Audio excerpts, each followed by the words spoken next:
እሺ በጤና አዳም ቡና ወይስ በባዶ በጤና ለኔ ከሳምንት በኋላ በጤና አዳም እሺ ዛሬ በባዶ ይቅርብኝ ረመዳን ደርሶ ላገድፍ እንዴ ሚኪሻ በጤና አዳም እና በጤና አዳም አንተ እንዴት እንደሚጣፍጥ ስሙ ራሱ ጤና አዳም የተባለው እኮ ሲኒዎችሽም ደግሞ በጣም ያምራሉ በየሳምንቱ አዳዲስ ሲኒዎች ኬት እንደምታመጪ ይሄኛው ደግሞ አበባ ነው ይሄኛው ያው ማች ለማድረግ እኮ ነው አይደል ተነጋግራችሁበት ነው እኔ የምለው ቅድም ስንነጋገር ምን እያሰብኩ ነበር መሰላችሁ መታዘዝ እና ትህትና በጣም ጥሩ ነገር ነው ግን ደግሞ መታዘዝ እና ትህትና አንዳንድ ጊዜ ለምን ብሎ አለመጠየቅ ትሁት በሆን ሲበዛ ያው እንደምታውቁት አሁን ዓለም ላይ ያለው ነገር እችላለሁ ምናምን ብሎ ቀደም ማለት ዘመን ነው አይደል አሸናፊዎቹ ብዙ ነገር የሚሰበስቡት ቢችሉም ባይችሉም እንችላለን ብለው ከፊት ቀደም የሚሉት ናቸው እንጂ በትህትና የሚታዘዙት ምናምን ብዙ ጊዜ የሆነ ጉዳይ ላይ አሸናፊ ሆኖ ሲወጡ አናይም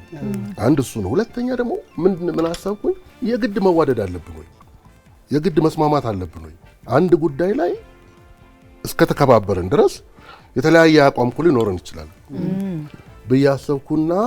ምን ታስባላችሁ እነዚህ ሁለት ጉዳዮች ላይ አንደኛው ትህትና ሲበዛ ለምን አለማለት ሲመጣ እሺ ባይነት ይመጣና የስማን የሚሉት አለ በቃ እሺ ያሉ የሚኖሩ አሉ አይደለ ይሄው መታዘዝ አንዳንድ ጊዜ ተፈጥሯዊ ግዴታ የሚሆንበት ጊዜ አለ መታዘዝ ባይኖርማ ጭራሽ ምድራችን እኮ መስቅልቅሏ ነው የምትወጣው ህጎችን ማክበር የግዴታ ዝቅ ማለት አይደለም ብለን ቀደም ተነጋግረናል ህግ ባይኖር ለአንዳንድ ነገሮች ህግ ባይወጡ በዛውስ መታዘዝ ባይኖር ኖሮ መስቅልቅሉ ይወጣል በያስባል ለጋራ ስምምነት መገዛት አንዳንዴ ድርጊቶችን ለምሳሌ ቡና ሁሉም ሰው ይጠጣል አይደለ አሁን ሶስታችሁ እየጠጣችሁ ነው እኔ በጾም ምክንያት ቡና በፈልግም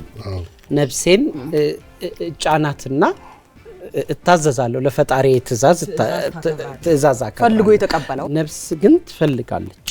ሁሉ ጊዜ ወይም ፍላጎቶችን መግታት ይሆናል ግን አንዳንዴ መታዘዝ ከውስጥ ካልመጣ በፍላጎት ነፍስያ ወይም ራስ እሺ ብሎ ካልሆነ መታዘዝ አይደለም ይሄ በቃ መጨቆን ነው አይደለ በግድ አድርገው ስትባል የስማን የሚባሉት አይነት ሰዎች ትሆናለህ ግን ማስታረቅ አንዳንድ ጊዜ እሺ ይሉሃል ግን እየታዘዙ አይደለም እየሰሙህም አይደለም ከራሳቸው ጋር አይደለም መጨረሻ ላይ ያነሳውን ሰምተዋል ሳልወደው ላከብረው እችላለሁ የግዴታ መውደድ የለብኝም ነው የኔ ሐሳብ ደግሞ መከባበር ለመውደድ በር ነው መግቢያ በር ነው አንድን ሰው ሳትወደው ማለት ሳታከብረው አትወደው ምክንያቱም በመውደድ ውስጥ ሁሉ ጊዜ መከባበር አለ ስለዚህ አክብረኸው ወደ መውደድ ትሄዳለህ መንደርደሪያው ነው ማለት ለምሳሌ ተቃራኒ ሐሳቦች አሉ ወይ ደግሞ ለምሳሌ ሐሳብ አለመስማማት ነው እሱ ለምሳሌ አለመዋደድ እኮ ይቻላል እኔ አንቺ አጥሚኝም ብዙ ደስ አትይኝም ግን አከብርሻለሁ መከባበር ወደ መውደድ መግቢያ በር ነው ምክንያቱም ኬር ታረጋለህ ለአንድ ሰው ስታከብረው ትጠነቀቃለህ ያ ማለት ወደ መውደድ ይሄዳል አክብራሽ ባትወጁስ እንደ ህግ ይሆንና ተከባበሪያለሽ ግን በዚህ ውስጥ ፍቅር ላይኖር ይችላል እና አክብሮት እንደ አንድ ህግ ነው የሚመስለኝ እኔ አንድ ምሳሌ ልስጥሽ ሁለት ተቃራኒ ድርጅት የሚመሩ ሰዎች አሉ ተፎካካሪዎች አሉ ከሌ የሚባልና ከሌ የሚባል ካምፓኒ የሚመሩ እግር ኳስ ቡድኖች ሊሆን ይችላሉ ቦክሰኛ ሊሆን ይችላል ፎርዛት ማተር አትወጁም ሰውየው ግን የሰውየውን ጥንካሬ ግን ታከብሪያለሽ ተከባበሪያለሽ መውደድን በምንድነው አሁን እኔ መከባበር እኔ አሁን የኔ ሐሳብ ምንድነው መሰለሽ ለመከባበር የግድ መዋደድ አያስፈልግ ይችላል እንደሱ ነው የሚያስበው ግን ደግሞ ምንድነው መሰለሽ ሁለቱማ ቢጨመር አይደለም ዝም ብለህ በጣም ጥሩ እኮ ነው ቡናዬን ወሰድሽው የመጣሽ እኮ መስሎኝ ነው ተጣጣሉኝ እስቲ ጠጪ ደግሞ በጣም ቆንጆ ይሆናል ሚክሻ ቆንጆ አይደለም በጣም ቆንጆ ቡና የዛሬ ሐሳባችን መዋደድ መስዋዕትነት ወይም ትህትናና ታዛዥነትና መከባበር መንፈሳዊነት ነው በመንፈሳዊነት ውስጥ መዋደድ ሊኖር ይችላል በመከባበር ውስጥ ግን መዋደድ ላይኖር ይችላል ቢኖር ጥሩ ነው ግን መንፈሳዊ ሰው ሰውንም እንስሳውንም ዓለሙንም ተፈጥሮውንም አቻችሎ ወዶ ለዛ ነገር ታዞ የሚሄድ ሰው ብዙ ጊዜ መንፈሳዊ እንለዋለን። ስለዚህ ወደ እኔ መጣ እኮ አሁን መንፈሳዊ ከሆንክ ያለ መውደድ መብት የለም። ላስታርቀው እኮ ነው ሐሳቡ። መንፈሳዊ ሲኮን መውደድ፣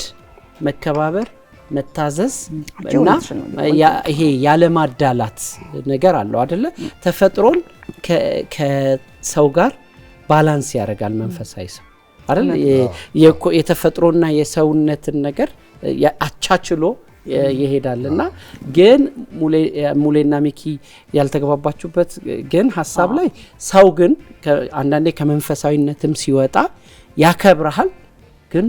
አይወድህም ላይወድ ይችላል። አሁን እኔ ለምሳሌ አንተን በጸባይ አልወድህም